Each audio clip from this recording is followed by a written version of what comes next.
Yo gamers, how's it going? Mr. 15,000 SAT score coming at you with an unboxing video. Now today we're opening this beautiful Asus ROG Swift PG279 gaming monitor that I had gotten for Christmas earlier. So without further bullshit, let's go ahead and unbox this bitch.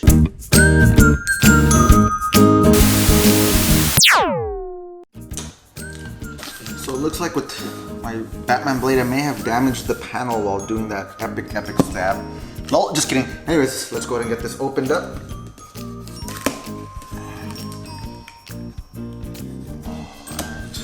So I guess while I'm doing this I can talk a little bit about why I got this monitor. I don't know if when I was in the market I was looking for a 27-inch IPS monitor with a high refresh rate preferably. And I ran into this Asus, the PG279, and that was between that and the Acer Predator XB279Q, I think it's called. And from my research is that the Acer Predator and this Asus have the exact same panel, no different. The same manufacturer that makes this panel makes the Acer Predator one as well. So I was in between those two choices when we got this one. And the reason why I chose this one was a couple of things. One is that this one, when it was newer, I think even now it retails for a little over 600 bucks, while the Acer Predator, it's 520 or something like that. It's $100 less. So at the time that we got this one was the exact same price. When I got it, it was $499. The exact same price as the Acer Predator at the time was $499, around the Black Friday time, but I got it for Christmas. So being that this one is normally more expensive but was at the same price as the Acer made me kind of lean towards this one. And we happen to get this one at Micro Center, so there they have the monitors right all placed there.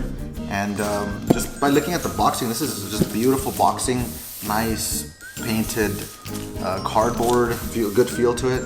Whereas the Acer Predator kind of just felt like you just fucking got your Amazon Prime package, just a piece of cardboard box. Yeah, it has all the the pictures and everything, but it doesn't have this nice matte paint all over. The packaging kind of sold me, is what I'm trying to get at.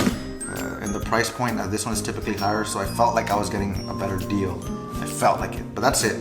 Otherwise, I mean, if you find the other one cheaper or you're looking into these two, I think it's so close since they're the same panel, just the different buttons and control layout, that you might as well get whatever's cheaper for you at the time. Or if they're even priced, like in my situation, probably just get this one. But anyways, let's actually open this up here. So we are good. Oh, did I open this upside down? Shit, I did. Oh my god. No problem. We have a big brain in this channel, so we don't care. If I had a big brain, I wouldn't have done it the wrong way in the first place. But anyways, I guess actual unboxing starting now. Let's go. When I unbox things, like boxes like this, I just like to make a small little incision. As you guys know, I am surgical with cuts. Make a little incision there, make a little incision here, and the side that you cut it from, just drag it over, bam, clean as a whistle. All right, now here we are. Since I did have it upside down, everything is all jumbled in here. But let's see. Can you see here? This is gonna be a problem. This will push the tripod, but whatever. We'll work with what we got. Right there, that's okay. So, as we open this up, we're greeted with a few things here. We have a CD-ROM with the drivers, I presume. 2020, guys, come on, like, shit. I'm trying to be cool here. 2020, come on. Let's see, according to this, I am now an Asus VIP member. Thank you.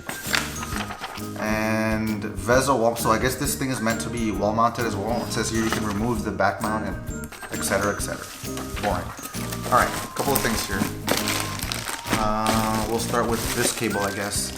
So this comes with a display port, which is good news to me because a couple of things here. When you get this monitor, it's advertised to be having a refresh rate of 165 hertz. Now to get to that, you gotta overclock this thing, because out of the box it comes at 144 hertz refresh rate, I believe. From what I read, the difference between 144 and 165 is trivial. It's not really that perceivable. Whatever. In any case, if you want to get to those refresh rates, even at 140, I believe, you can't do it with plain HDMI. You do need a display port, and I'm glad that it came with one, so I will get my refresh rate that I want. I'm sure if you're watching this, you have a half decent graphics card that will actually support display port. This is not new technology anymore, it's 2020. This was new technology maybe in, I don't know, 2015 or something. Mini display is the newer thing, but there you go. What else? As we're saying, it comes with an HDMI cable, but you're not going to get the refresh rate, is my understanding, with an HDMI, so this is not really too useful for me, or for us. We have we have this power box. This is the power cable that connects to the power box, so that's good, you know. And we have this this power block, so just opening this up. It looks to be real nice quality, not detachable, I think. Is this detachable? No, it doesn't. I don't want to break this. It's not detachable. It's a power block that connects to the monitor. It's a good size, real big size. So this does feel like a big laptop power block. It reminds me like of like an Apple or a MacBook Pro-ish. Not that I have a MacBook Pro, but I've seen what this is about the size. I'm guessing an Asus laptop is not too different. Big power block. And the last thing we have here is what appears to be a USB 3.0 to, I think this is a Thunderbolt. I'm not sure why I need this. Maybe I should have not thrown the instructions across the room. But yeah, it looks like Thunderbolt to USB. And so after we remove this big fat piece of cardboard, we are greeted with the main event, boys, the monitor. So looking at it, it looks pretty interesting the way that they package this. This does not look to be a 27-inch monitor, but I think the orientation is, yep, vertical. It is vertical, right there. So I will transition over to this angle over here. I think that will give us a better angle at this. All right, so now we have it set up here in the counter, and we can actually unveil this thing. As you notice, it comes in vertically placed, or vertically oriented, which is pretty smart by them for packaging purposes, but maybe I'm giving them too much credit. This is what everyone else is doing. I don't know, I haven't bought a monitor in a long time. So yeah, looks good. It looks good so far. So I don't know how to turn this thing over exactly, but that's fine. I think we just twist it. Yeah! Ooh, that is nice. That is nice. Very nice feel, very quality, premium feel when you're doing this. You're gonna get a kick out of this if you get this. Let's see the base here too.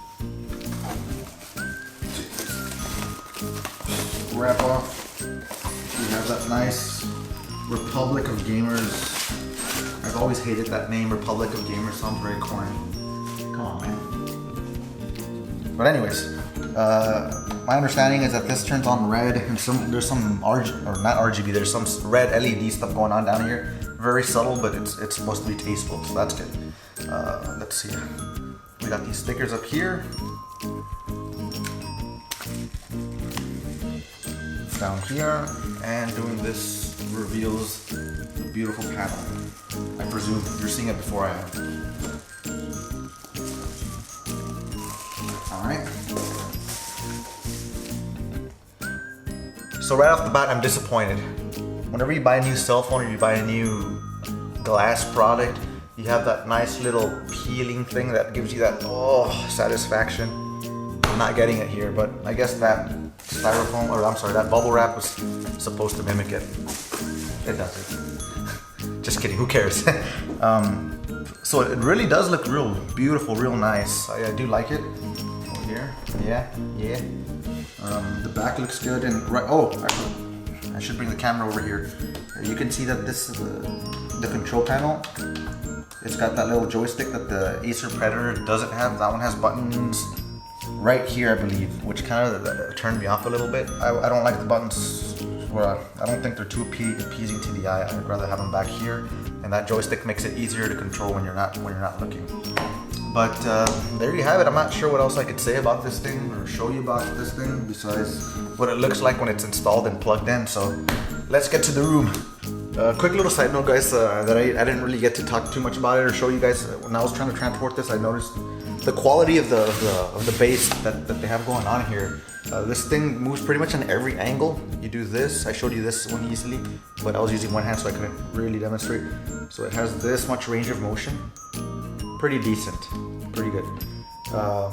On the base here, it has this range of motion. Right there. It's not a full 90 degrees, but it's like an 80 degrees almost. I'm not too sure, but it's almost, it'll tilt anywhere you want it to tilt laterally. So it goes all the way this way and then back to the standard position, which is right there. It's a significant shift. Also the base does from this part here, it goes down that much and up that much. So this thing will move wherever you want it to move. I just wanted to add that. And of course, this channel wouldn't start with the word big unless we hadn't bought 2 big PP monitors. Not 1, but 2. So just a quick detail I wanted to clarify is that cord earlier that I had referred to as a Thunderbolt cable. Very low IQ move of me. What it is, it's a USB-B to a USB Type A cord that connects to the bottom of the monitor right there.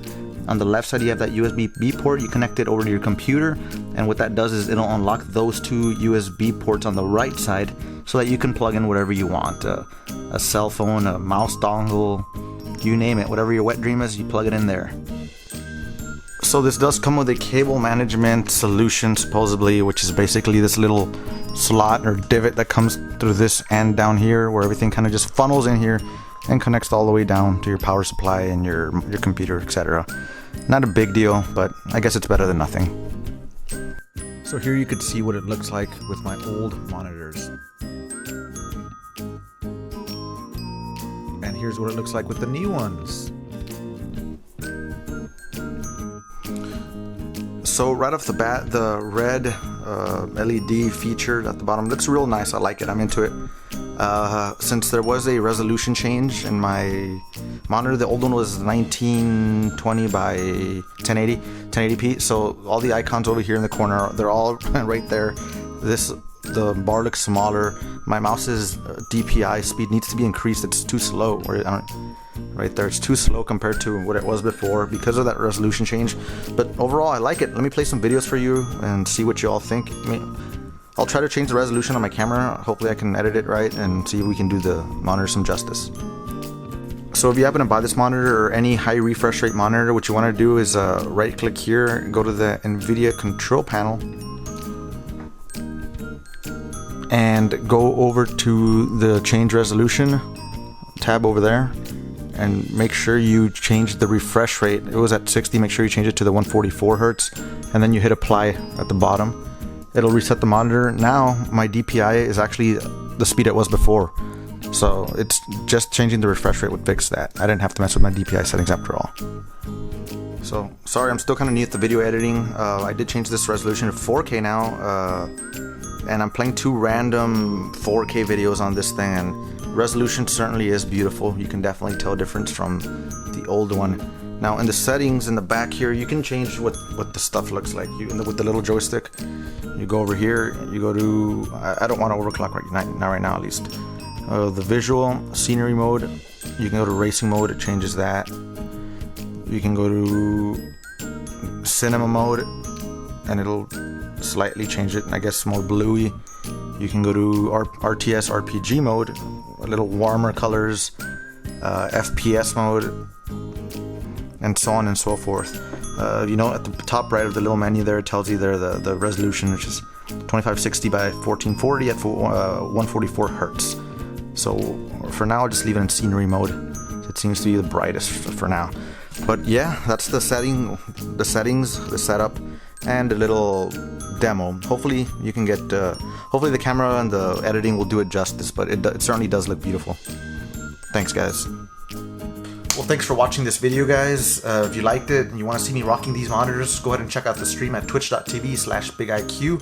If you don't have time to check out the stream, you're taking a gamer poop, you can always check me out on Twitter, Instagram, at bigiq, see what I'm up to.